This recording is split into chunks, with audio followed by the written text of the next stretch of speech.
GEM's headquarters are at Chestnut Hill College in Philadelphia, Pennsylvania, in the United States. GEM is in a formal relationship with the United Nations through the UN Department of Global Communications and with consulting status to the Economic and Social Council. Welcome to Youth Perspectives on Their Global World. We are very happy that in our pandemic world, we can still bring young people together virtually for awareness and action to help them be empowered to help solve global problems. Youth and others are participating from the Republic of Georgia, the Democratic Republic of the Congo, India, Mexico, Saudi Arabia, Pakistan, and the United States, and maybe elsewhere. They're the ones that I know of at this particular moment. This program evolved out of GEM's youth meetings earlier this year to plan for important youth work in 2021. In 2021, GEM will host 2 international conferences that are associated with the United Nations. One is to help bring youth perspectives into the struggle to help mitigate climate change. And the other is for youth to share their perspectives on the effect of COVID-19 on achieving the Sustainable Development Goals. 2021 will have many positive outcomes as we move away from 2020. The main opening message I wanted to leave with you today is the importance to bring youth perspectives to the forefront. It is most important for youth to experience the global perspectives of their peers. And in doing this with their peers and working together to solve global problems. In our 21st century world, youth have a real role in the evolvement of solutions to global problems. GEM is very happy to help them along the way. Let's begin in the best way possible. I would like to introduce you to Ramu Damodaran. Ramu is chief of the UN Academic Impact Initiative, UNAI, and UNAI aligns institutions of higher learning and research with the objectives of the United Nations. And since 2010, UNAI has created a diverse network of students, academics, scientists, researchers, think tanks, institutions of higher education, and educational partners. There are over 1,400 institutions in more than 145 countries that reach nearly 25 million people in the education and research sectors around the world. Now I'd like to move on to our last speaker of the day. Her name is Sohaa Ahmed. She is a program supervisor from Manzil organization.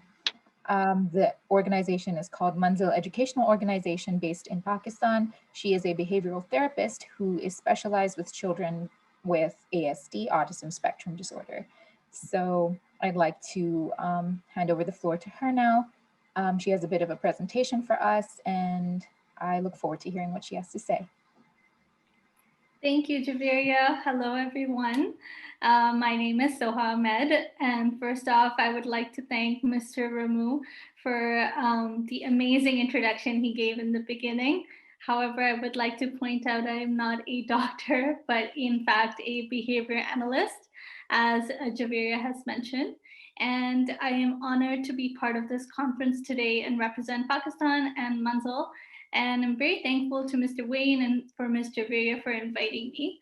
So a little bit, I'm going to go over a presentation with all of you. I have two topics that I really want to talk to you about because I feel like one, they will definitely resonate, and two, we can really take big steps towards working towards them. And I can see that a lot of you have already discussed these topics, so I'll just implement them a little bit more.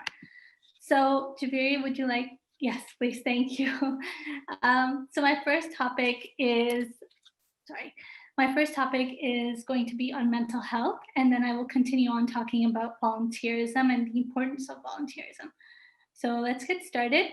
A little bit about me. So I am a behavior analyst, and I currently work with a community-based organization called Manzil Educational Organization here in Pakistan, and I am their program lead. I've had the incredible opportunity of working with amazing, hardworking individuals that have helped me create programs and pathways to cater to not only the children at Manzil, but also the entire narrative of Manzil, which is, giving help in any way possible. So as you can see, I was also the former president of Manzil Canada team because that's where I used to reside before. And I have worked with children for the past 6 years, you could say, in both Pakistan, in Canada, as well as in Saudi Arabia, as a behavior analyst. And yeah, let's get started. So a little bit about Manzil. So I came into Manzil about almost 2 years ago. And Manzil is a community-based organization. We don't call it an NGO, we call it a CBO because we deal with the different aspects of the community and the different members of the community, and it's a very close-knit community that we are dealing with. And it provides marginalized children, so those who are street children as well as the underprivileged children. We provide them with education and vocational training. And it basically started, I'll give you a little bit of a backstory. It started with about 18 years ago with this lady, Shazi Mirza, who basically, when she was in her community, she did not want to see the division of who should be getting education solely based on their financial situation. So Manzil has since grown into a large community with various international advocates and sponsors and members. And you could say from the person who guards or security guard at the school to the international sponsors, every single person in between has put in so much effort to bring Manzil what it is today. And we in Manzil, basically, we have 2 schools, and we work with, these are some of our kids. And as you can see, one thing I really want to mention out is you can see none of the kids on our website or whenever you go and see us and just even look at the presentation, you'll see that we don't display any of our children in sort of either they're crying or in a position of disadvantage, because we really like to spread the awareness of positivity and sort of like the optimistic environment that we like to give them. And we want to create that safe and positive environment for the betterment of their mental health. And that is one of the reasons that I really want to talk to you first about mental health and how it came up from my journey into Manzil. So let's talk a little bit about that. So my journey to Manzil has definitely been a very defining moment in my life. Being aware of the privileges that we've been blessed with, I will tell you a little bit of backstory of how I came into Manzil. So I was visiting Pakistan from Canada about 2 years back when I came across a child, a very small child around the age of 4 or 5, who was extremely drugged. And as a parent and as a mental health professional who has been working with children for the past 6 years, it was just really hard to see that sight of a small child being on the road completely drugged. No one really is looking at him. And it was just really heart-wrenching. So as a, sort of a millennial, you could call it, we took to social media and to different aspects of the social media to kind of raise awareness and talk and reach out to organizations who could help us in finding children as such kind of a home or a way for them to become secure in some way. And that's when I came across Manzil. In fact, Shazia, who is the owner of Manzil, actually reached out to me and asked me to come see the schools. Now, there are two schools. I came to the primary school and I saw the school and I saw the children, and I was just completely blown away because it was such a remarkable entry, and it was such a remarkable environment to be in. It was so positive. Being in fact with the kids, they were coming from such traumatic experiences, from such difficult backgrounds, yet they were just so optimistic of all the opportunities they were able to get at the school. So it was just great to see that. And bringing forward my mental health profession, I really wanted to bring that forward towards them. And that's how I joined Manzil. So I had the chance to work with amazing individuals who also brought my ideas to life. So now I'll go a little bit into that. So with the help and support of our Manzil's health counselor, Aruba Malik, and our mental health advocate, Paula Sharana, I started the Healthy Minds program at Manzil. So when I came into Manzil, I saw that, we were always talking about empowering our students and empowering our staff and always portraying a very positive image and giving them the safe and secure environment that they need to thrive. I saw that, especially being in Pakistan, that there is a big stigma around mental health. And it was just, even in this conference, I was just so glad to see that so many of you had spoken about the mental health stigma and how you are trying to fight that and how you're trying to raise awareness on that. So when I came into Manzil, it's a small school. I really wanted to bring in some sort of a mental health program for them. So we created the Healthy Minds program, which basically aim is to raise awareness on the importance of mental health and seeking appropriate help. We also encourage counseling and other forms of therapy to all students and staff at Manzil. And we want to bring forth a positive and healthy environment for everyone at Manzil. And we believe that mental health help should be available to everyone, every individual, regardless of your financial situation, regardless of your religion or whatever it is. One of the students here from Congo mentioned that mental health is often seen as demonic. And I completely agree. Even in this part of the world, here in Pakistan, we unfortunately do make that correlation, unfortunately, and that is primarily because of the lack of literacy rate. So it is very important that we take steps towards creating pathways for raising mental health awareness and create pathways in, once again, removing that stigma from mental health and seeking help when it's necessary. And that's what we did through the Healthy Minds program here at Manzil.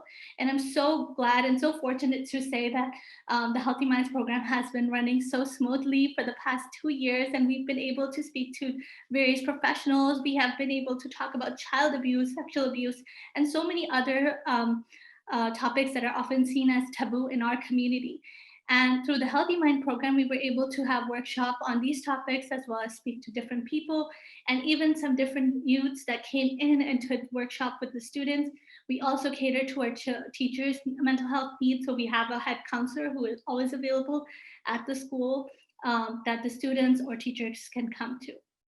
So that's a little bit about the Healthy Minds program. So then I want to go ahead and talk to you about another initiative that I ended up joining while being at Manzil during this year, which was during the year of the COVID, unfortunately. So on the topic of mental health, this year has proven to show the importance of seeking help whenever need be. And I believe that the coronavirus pandemic has definitely changed our mindset completely.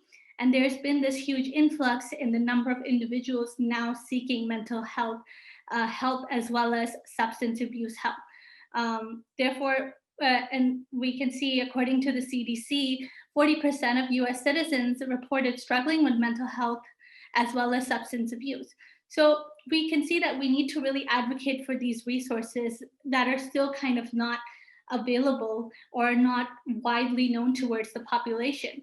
So we started to advocate for mental health resources at Manzil, and that are available in the city of Karachi, where Manzil is based in. And we also joined hands with this amazing organization called Pakistan COVID Alliance Group, which basically was created by a whole bunch of health professionals and charitable organization to basically fight COVID-19 in Pakistan because of the shortage of resources that we were having. So I was really honored to represent Manzil in that and partner with Pakistan COVID Alliance Group, which aimed to help individuals through accessible ways during this pandemic. And going on towards a little bit more towards what I'll talk about next, which is the importance of volunteerism. And the reason I picked these two topics, mental health and volunteerism, because I feel like they kind of go hand in hand, and I'll show you a little bit more about that. So after the first wave of the pandemic in Pakistan, we had seen such an incredible amount of social work being done and come into play. Many new NGOs kind of emerged, and many who were solely focused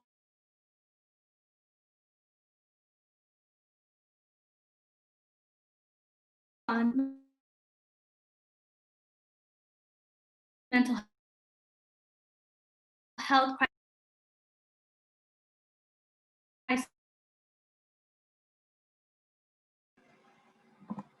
Soha, I think your internet is cutting out a bit. We can't really hear you at the moment.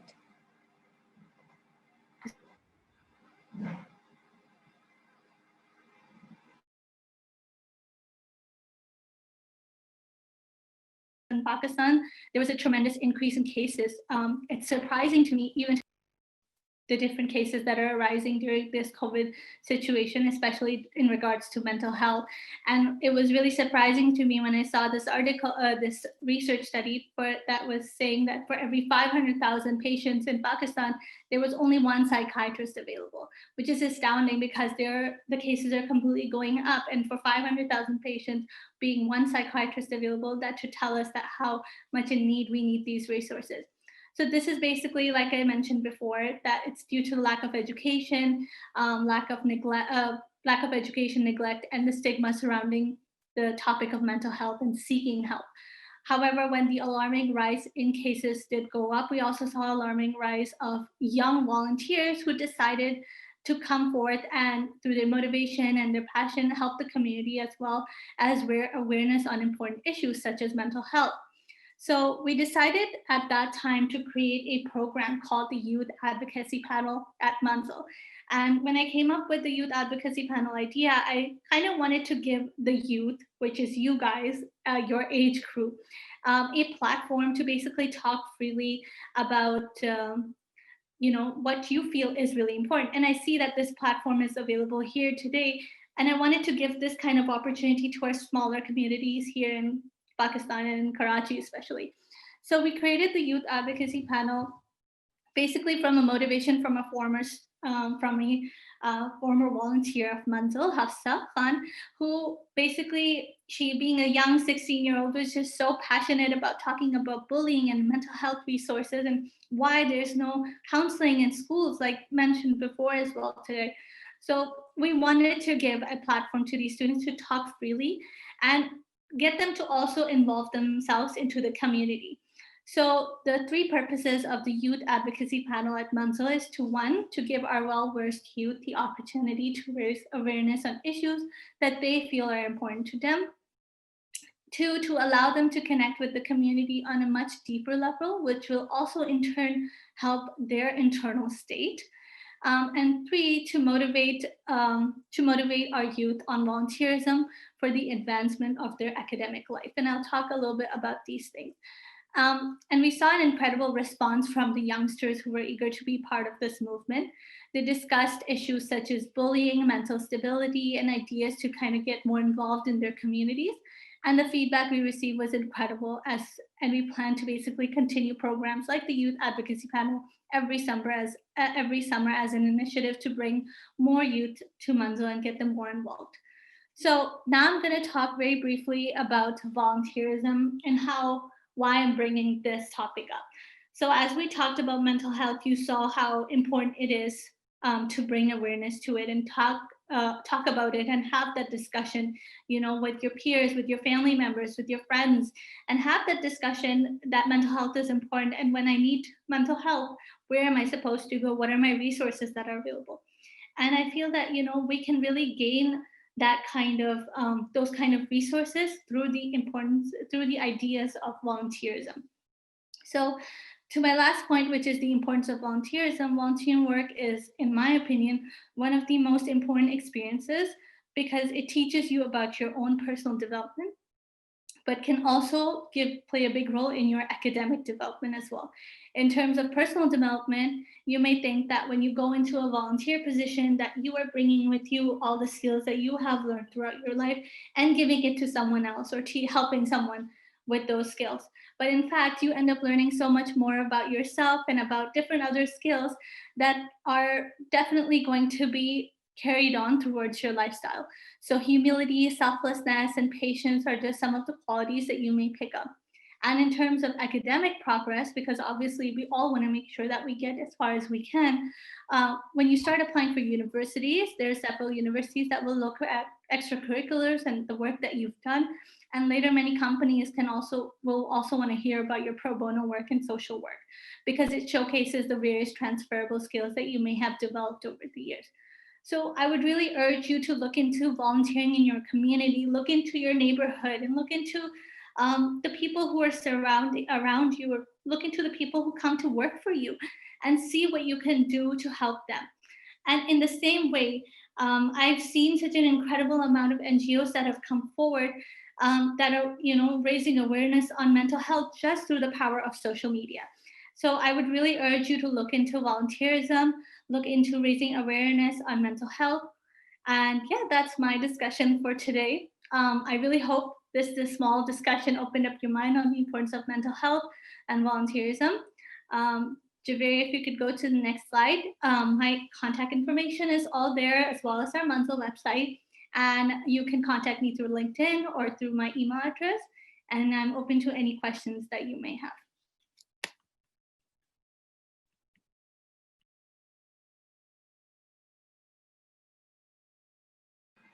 Thank you so much for your presentation, Sohaa. I'm going to keep this slide up for a little longer so that if anyone wants to note down your contact information, they can. I will be also typing this into the chat for later in case anyone misses it. But until then, does anyone have any questions or comments they'd like to make?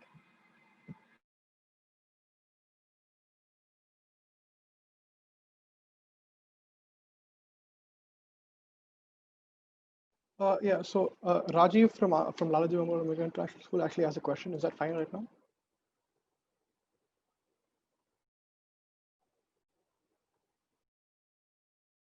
Rajiv, we can go ahead. So my question to you is, you were talking about stereotypes, and before another delegate from Congo also brought up the topic of stereotypes.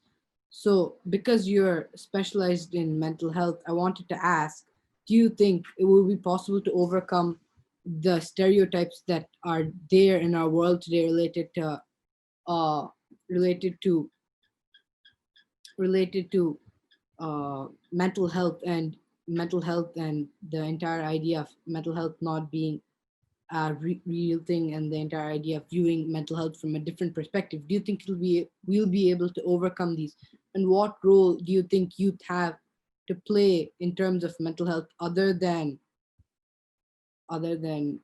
raising awareness in social media and things like that? Thank you, Rajiv, for that question. It's a great question. First off, in terms of how we can kind of get rid of the stereotype and how we can come over this mental health stereotype that it's not right or it's not real. First off, I would definitely say education is one of our most important resources in tackling this issue, because you are dealing with a large number of community members and basically the older generation that are part of my community. At least I can say that it's very difficult to change certain mindsets. So what we can do is definitely, one, raise awareness and talk about it like it is a real thing. There's still a lot of professionals out there who still do not believe in the reality of mental health. So it is very important for us to advocate for mental health just as importantly as we do for physical health. And as per myself, I would say that I have a daughter. She is 4 years old, and we have already taught her about mental health and how important it is for her to talk to us about her feelings and what she's feeling. And we would always advocate as she grows older, both me and my husband, that if she ever needs any sort of mental health related help, that it is available to her. It is not a stigma. No one will call you demonic. No one will call you anything. There will be no judgment passed on that. We will be completely open. And I think that's what I would ask you and your community members and your age cohort, that when you become parents, pass on that knowledge to your kids and talk to them about mental health as openly as you would about physical health. I hope that answers your question. Thank you so much for your answer. It did answer my question. Hi, I'm Deekshanya from Lalaji Memorial Omega International School in India. I loved your presentation. Really nice to meet you. I just have a question. Does Manzil currently collaborate with schools or organizations outside of Pakistan? Maybe perhaps in the future a collaboration with our school or our students?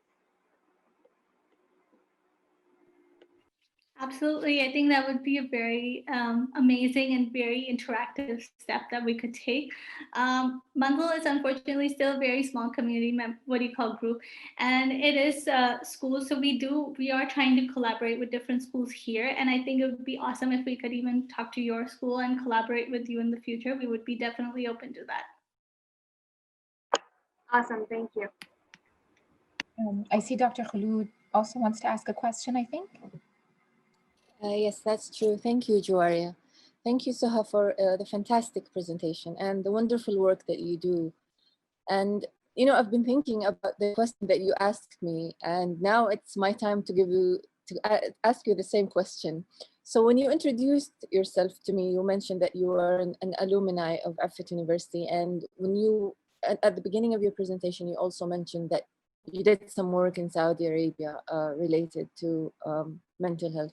Can you please tell me what have you done? And I'm interested in knowing that, and I'm actually getting interested now more after attending this amazing conference in mental health, and I want to see what are the ways in which I can start volunteering or contributing or doing something, in that direction.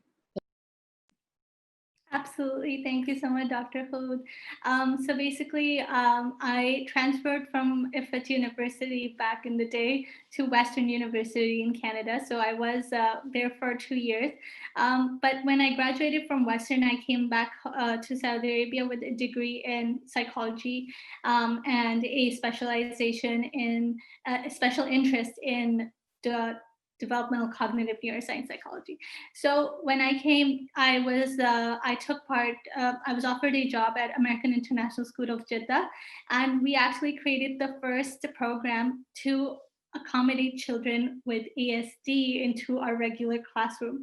So I worked with some children in AISJ that were our special needs children, specifically autism, on the autism spectrum disorders. That's the work I did in Saudi Arabia for about a year before I ended up moving to Pakistan. But I would definitely suggest that I can see that there is some forefront. Even when I spoke to Javeria before, there is some forefront in Saudi Arabia that they are taking certain steps. And I can see even through the social media, even on our Affet page on Instagram, we can see that there is definitely a lot of discussion on mental health.